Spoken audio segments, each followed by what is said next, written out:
এখানে এখন আমরা রান্না করুম, দেখো যে কি আছে। আর এখানে আছে মাশরুম, 2টা পেঁয়াজ কাটছি না, এখন আছে পেঁপে রসুন আর আলুটা বাকি রয়েছে, আলুটা আমি কাটুম। আর এখানে আছে মাখনা মুগ ডাল, আর হচ্ছে পেঁপে দিয়া মাখনা দিয়া মুগ ডাল দিয়া হইব শুকত।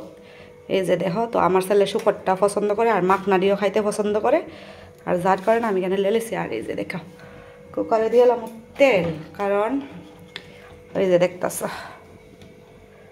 আর এই যে বসাই দিছি চুলাত। আর এই যে দেখতেছেন, কারণ মুগ ডাল একটু ভাজুম হালকা তেল দিয়া, একদম কম তেলে রান্না করার এখন থেকে আমি চেষ্টা করতেছি ওয়েটের লেগে। আর এই যে দেখেন তেলটা দিয়েছে, মুগ ডাল দিয়ে দিলাম এখন, আর ভাই গেলাম। ওই যে দেখেন আমি কিন্তু এক হাতে ভিডিও করতেছি, এক হাতে বাজতেছি, বুঝছেন।